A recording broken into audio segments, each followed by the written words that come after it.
सबैमा नमस्कार। हामी एसईएमडीमा सहभागी साथीहरू सलिना डङ्गोल म्याडम, हाम्रो कोअर्डिनेटर विशाल आचार्य सर, मानव अधिकार आयोगका उपसचिव कमल थापा छेत्री सर, त्यसै गरी डिएफओ विनोद सिंह सर, हाम्रो टिममा सहभागी डाक्टर सुभाष तुलाधर सर, सुनिल अधिकारी सर, राजकुमार महर्जन सर, अनि हाम्रो आदरणीय पुण्यमाया गुरागाई म्याडम, शिला खतिवडा म्याडम, नवीन श्रेष्ठ सर, भरतपुर महानगरपालिकाका आदरणीय शेषकान्त पौडेल सर, चिरञ्जीवी गिरी सर, राजकुमार राई सर, मानव अधिकार आयोगका गीता कुमारी दाहाल म्याडम, लक्ष्मी केसी म्याडम, त्यसै गरी आदरणीय ज्ञानु थापा म्याडम,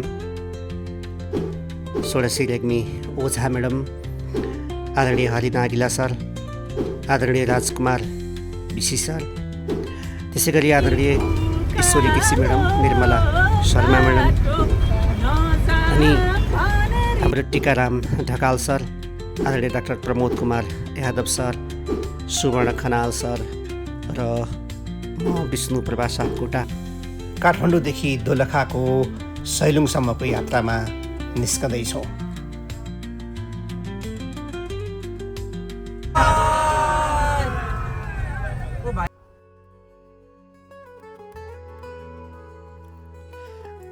ललितपुर छोडेपछि हामी काठमाडौँ जिल्ला कटेर भक्तपुर जिल्ला हुँदै काभ्रेको बनेपा नगरपालिकाबाट अगाडि बढी धुलीखेल नगरपालिकामा पुग्यौँ। धुलीखेल बजारमा छाप्रो होटेलमा खाना खाने कार्यक्रम थियो।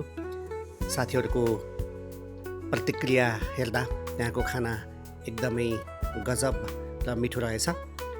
त्यस पछाडि हामी काभ्रेकै नगरपालिका 5 खाल हुँदै अगाडि बढ्यौँ। 5 खालबाट अगाडि बढेपछि हामी दोलालघाट पुग्यौँ। दोलालघाट भुल्लु गाउँपालिकामा पर्दो रहेछ।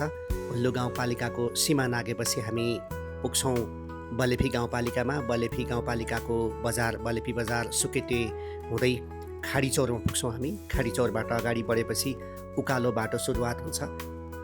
त्यो हो सिन्धुपाल्चोकको सुनकोशी गाउँपालिका। सुनकोशी गाउँपालिकाका विभिन्न वडाहरूबाट अगाडि बढ्ने क्रममा हामी उकालो लाग्दै अगाडि बढ्छौँ। ल सबै साथीहरूलाई चाहिँ पशुपतिनाथले रक्षा गरून्, सैलुङ मन्दिरमा जाने हो, कालिम्चोक भगवतीले रक्षा गरून्, सबै मान्छे ह्याप्पी भएर फर्किने हो। सबैलाई नमस्कार, धन्यवाद। अब हामी लाग्यो म्याडमको पनि कता गएर आउनुभयो? अमला खानुभयो के खानुभयो? जङ्गलमा अमला टिपेर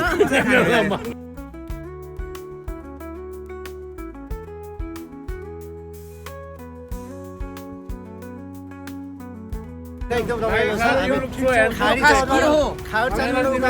What is this?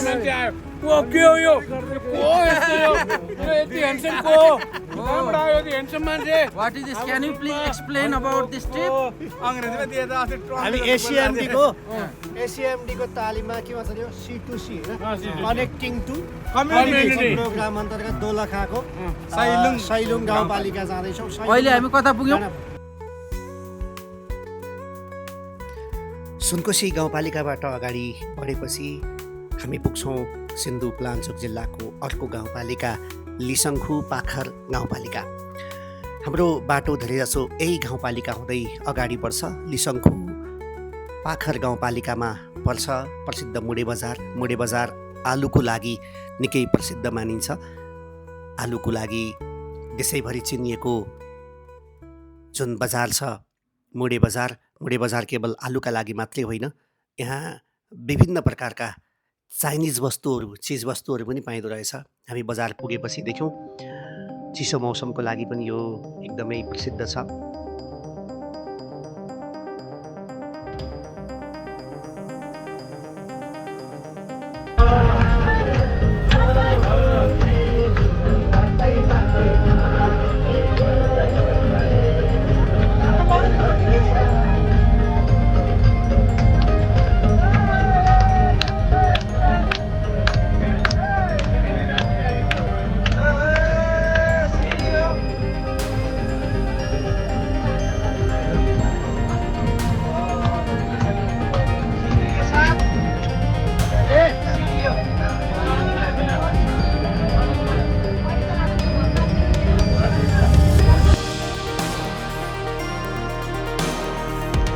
हामी मुडे बजार पुगेर केही बेर बजारमा टहल्यौँ, यताउता हेऱ्यौँ।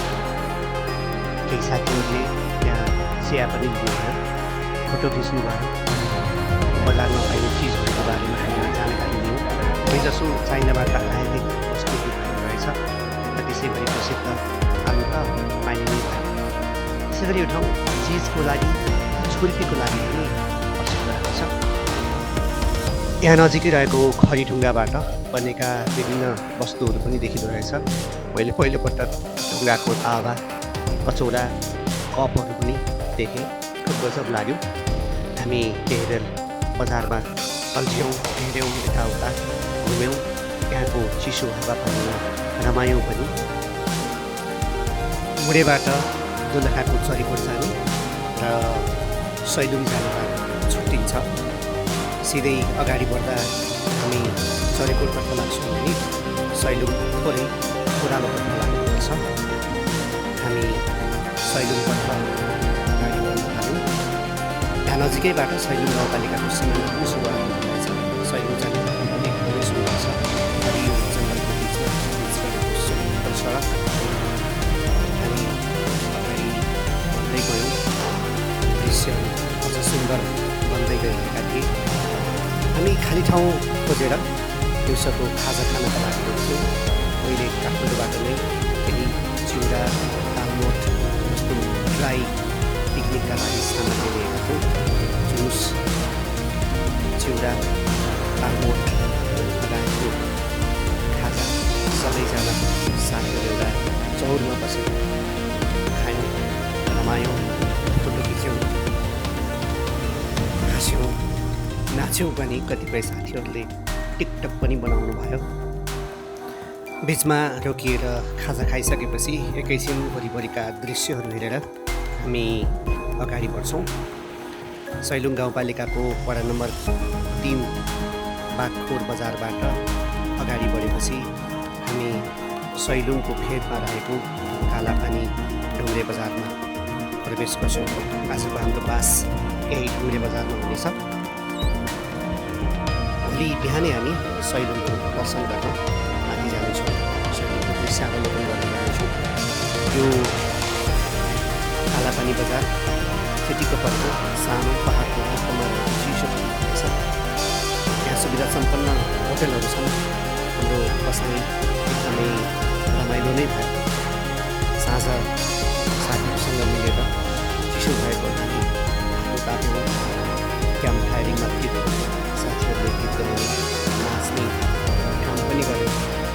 हरेक साथीहरू कम्तीमा एकपटक भने पनि नाच्नु भयो। मनका कुराकानी गऱ्यौँ। यहाँको खाना बसाइ एकदमै आरामदायक थियो। कम्प्लेन गर्नुपर्ने कुनै पनि ठाउँ थिएन।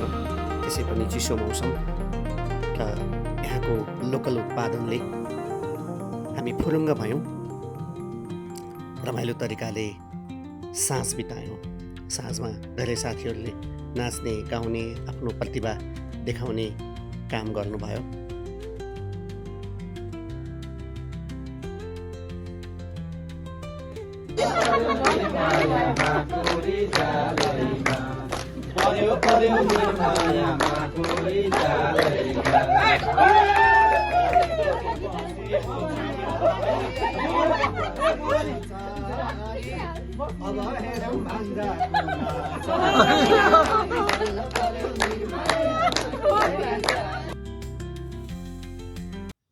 भोलिपल्ट बिहानै उठेर हामी सैलुङतर्फ लाग्छौँ। होटलबाट केही अगाडि बढेपछि गाउँपालिकाले बनाएको मिनी ग्रेट वाल भेटिन्छ। सुन्दर रहेछ यो। त्यसबाट अगाडि बढेपछि हामी पुग्छौँ सैलुङको चौरमा।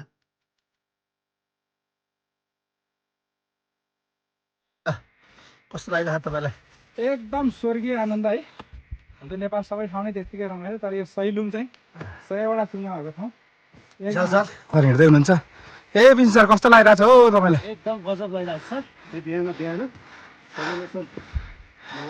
यो प्रकृतिको छटा चौर यति गजब छ। के छ, स्यास्या छ कि गाह्रो छ कि खासै छैन, खासै लेक सेक लागेको छ?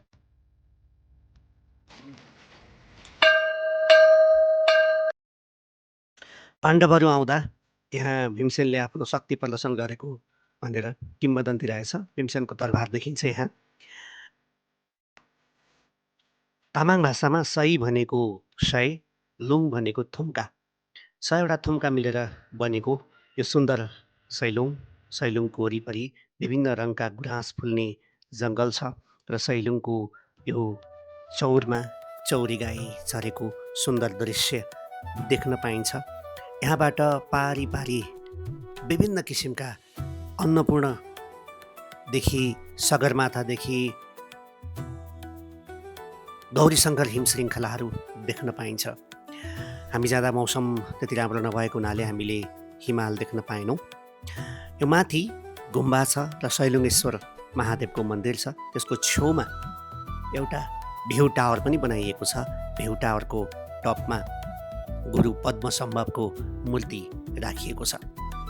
त्यहाँ तपाईँले हेर्दै जानुभयो भने यहाँको भनाइ के रहेछ भने यहाँ गुरु पद्मसम्भवले आएर तपस्या गर्नुभएको भन्ने भनाइ पनि रहेछ।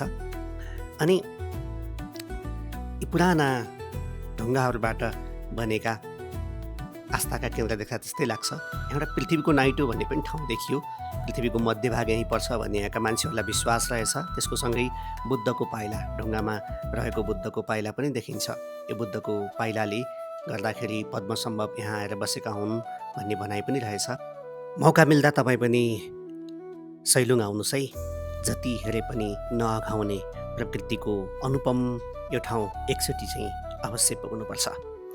लु त आजका लागि यति नै। तपाईँलाई आजको भिडियो कस्तो लाग्यो? यदि राम्रो लाग्यो भने कृपया लाइक, सेयर, कमेन्ट गर्न नबिर्सिनु होला। अर्को दिन अर्को भिडियोमा फेरि भेटौँला। तबसम्मको लागि विष्णु प्रभा सापकोटा तपाईँबाट छुट्टी माग्छु। नमस्कार।